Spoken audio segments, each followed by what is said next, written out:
Greetings to everyone. Welcome, selamat datang dan selamat bergabung di kesempatan kali ini. And let's break down the market. Let's go.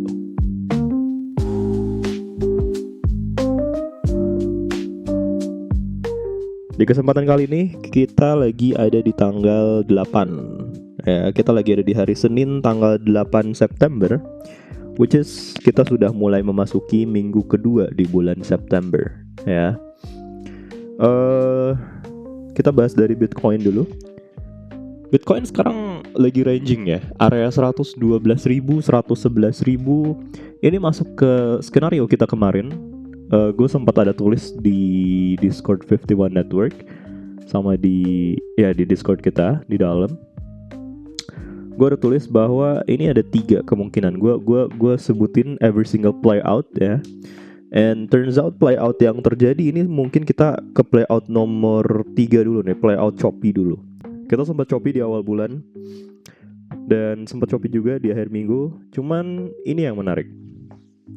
Sekarang kita sudah mulai mendekati tanggal-tanggal krusial, bisa gue bilang ya. 1 minggu, kurang dari 1 minggu lah, 1 minggu setengah menuju the Fed meeting, FOMC, Federal Open Market Committee meeting, dan interest rate decision about inflation. Kalau misalkan kita ngomongin soal the Fed dulu deh, analis dunia itu udah bisa dibilang apa ya, udah bisa memastikan bahwa akan terjadi rate cut di bulan ini. Ini yang mau gua sampaikan ke kalian semua.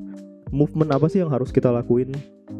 Karena biasanya ketika terjadi pemotongan suku bunga, itu yang biasanya terjadi adalah buy the rumor, sell the news.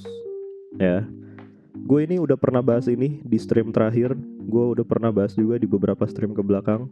Kalian kalau misalkan mau ngambil sentimen ya, kalau misalkan kalian mau ride the wave, jangan kalian beli ketika nanti hari H. Saran gue tetap sama. Kalau bisa 3 hari sebelum, 4 hari sebelum, 5 hari sebelum hari H, 5 hari sebelum the Fed meeting, atau misalkan seminggu sebelum the Fed meeting kita sudah mulai ada akumulasi, atau misalkan kalian mau nge-swing, monggo. Karena bisa dibilang ini kemungkinannya sangat tinggi.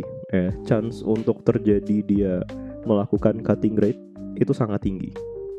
And also, kita back dulu ke technical ya. Ini yang terjadi dalam Bitcoin ya, kalau misalkan kalian lihat di sini. Secara short term time frame dulu deh, kita bahas 4 hour time frame dulu. Kalian lihat di sini ada trend line ya. Ini udah dia berhasil breakout dari dia trend line-nya. Lalu bisa dibilang ini dia sudah melakukan retest, bisa dibilang ya. A little bit of retest dari Bitcoin. Jadi dia di sini bounce ya, breakout dari trend line dia, breakout dari bearish momentum dia. Lalu ada pemantulan, sudah ada retest, dan ini sekarang dia mengalami kenaikan lagi. On the other side, kalau misalkan kita perhatikan juga, ada satu buah pattern yang bisa dibilang cukup menarik untuk Bitcoin dan cukup menarik untuk kita perhatikan juga. Di time frame 4 hour ini ada inverse head and shoulder dari titik sini ya, bisa gue bilang ya.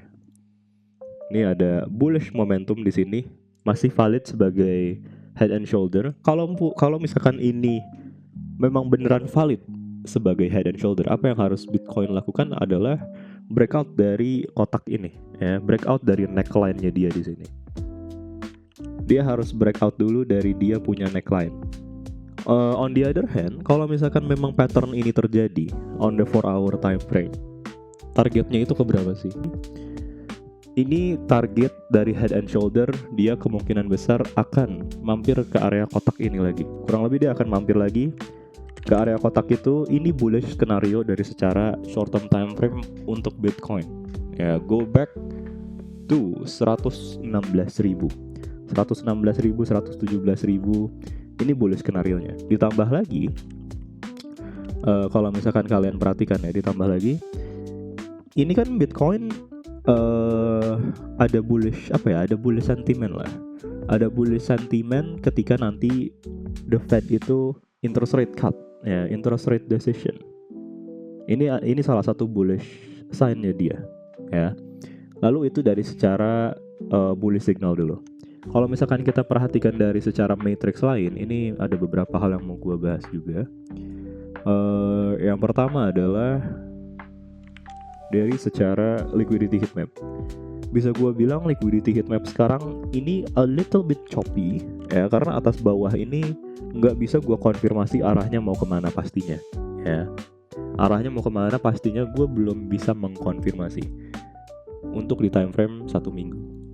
Tapi kalau misalkan di time frame 3 hari, ini ada chance untuk Bitcoin dalam kurang lebih 48 hour mungkin ya, 48 hour atau 24 hour lah. Dalam 24 hour ini ada chance untuk dia a little bit of ambil liquidity ya, a little bit of correction juga. Ada chance Bitcoin dalam 24 jam ini do a little bit of correction. Dari secara RSI pun dia sudah mulai mendekati area overbought-nya. Dari secara MACD pun ini sudah terlalu over juga. I think a little bit of correction, kurang lebih bisa gue bilang mungkin besok pagi, kisaran besok pagi atau besok siang ini possible terjadi koreksi ya. Tapi short term correction aja ya, ini time frame 1 hour ya. Jadi kalau kalian yang mau curi-curi scalping short, I think cukup ideal dia turun kurang lebih sampai ke area golden pocketnya sini ya, balik lagi ke area sini. A little bit concern aja to be honest, karena yang terjadi di tanggal akhir-akhir ini ya, di akhir-akhir ini, especially di tanggal 8 ini, yang terjadi kenapa gue bilang fake out, ini kalau misalkan kita perhatikan whale activity ya, ini kalau kita ngeliatin whale activity dari on-chain data seperti ini Bitcoin mengalami kenaikan several days ya, di sini bisa gue bilang dia mengalami kenaikan dari titik ini ya, dari titik bisa dibilang kurang lebih dari 2 hari yang lalu lah, 2-3 hari yang lalu ini Bitcoin mengalami kenaikan seperti itu. Cuman yang terjadi adalah ini para whale justru ada sedikit buang barang nih. Jadi ada nggak sinkron lah bisa gue bilang. Ada sedikit ketidaksinkronan di mana para whale ini buang barang, sedangkan market ini mengalami kenaikan di sini. Dan juga secara liquidity heatmap,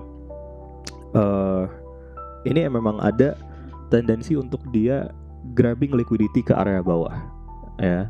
Lalu kalau misalkan kita lihat dari matrix lain pun, dari secara bisa gue bilang apa ya, dari secara bid and ask juga ini area yang sangat choppy.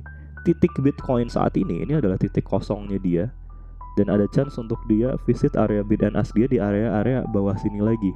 Tapi di atas pun ada, jadi quite 50-50. Cuman short term correction in the 1 hour time frame might be around untuk Bitcoin. Secara 1 jam kita ada chance untuk visit ke area bawah sini lagi. Area berapa nih? Area 110.000 lagi ya, terasa area 110, area 111.000. Sama kayak skenario yang gue bilang kemarin di Discord, ada chance untuk dia mengalami choppy zone ya untuk Bitcoin.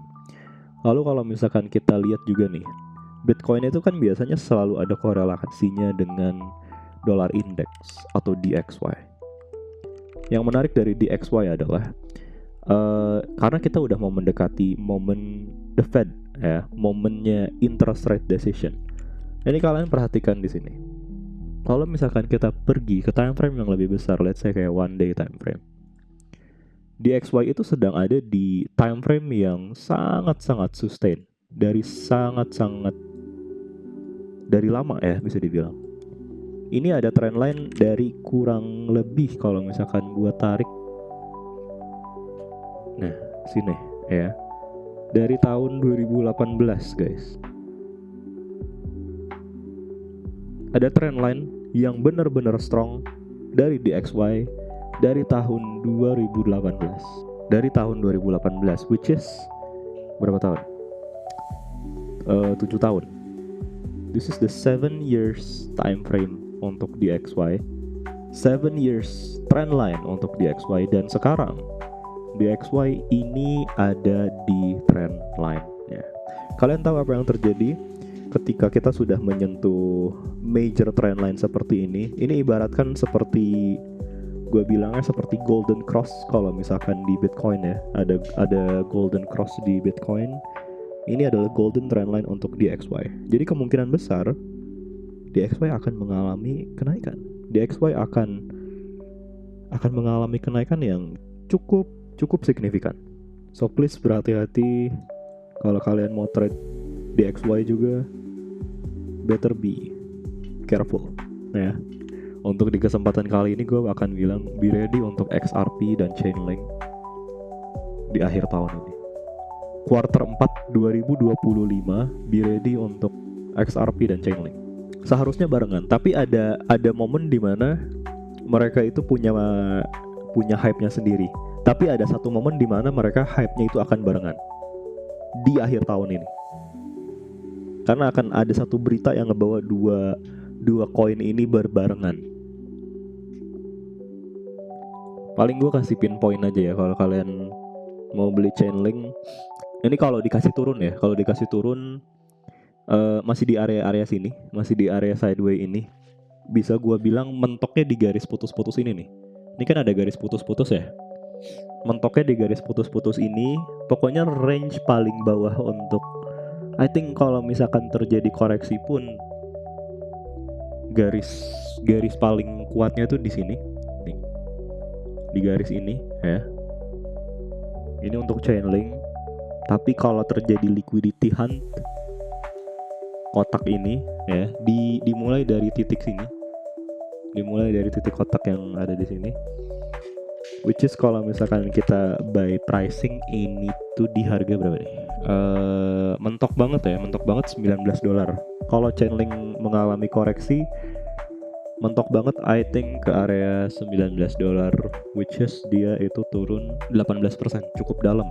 Nah, kalau misalkan terjadi diskon, karena realistically, ini gue ngomong realistis ya. Ini tadi dua titik ini adalah kalau terjadi benturan, kalau ada bad news, ini Chainlink pasti turunnya ke $19 ya. Tapi realistically kita turun paling banter ke area titik-titik ini ya, which is sekitar 6%. I think koreksi dari Bitcoin koreksi 2% pun cukup untuk bawa Chainlink ke area 20 ya. Kurang lebih area 21,5 sampai mentok banget area let's say 20,6 lah. Dan untuk XRP ini ada dua target untuk XRP. Ini target 1, ini target 2. Short term target, double target dari XRP. Short term target dulu, I think ini gue mau buletin aja ke area near all time high dia ya. Ini kan area tertinggi dia. Ini target 1. XRP ada chance untuk dia back to 3.5. Kita buletin ke 3.51 kali ya. 351 target XRP, 3.51 target 1. Dan ini target bisa dibilang end cycle kita. Target terakhir kita, which is ada di area 4.9 ya. 4.9 sampai 5.1 untuk XRP. Achievable di tahun ini. Achievable di akhir tahun ini. Jadi gue bilang tadi, gue udah disclaimer, be ready untuk XRP dan Chainlink. Dan untuk target Chainlink untuk mungkin di bulan September, mepet-mepet bulan Oktober lah. September-Oktober ini Chainlink ada chance untuk ke $31. 29 sampai 31. Ini menjadi target Chainlink juga dari Fibonacci extension dia.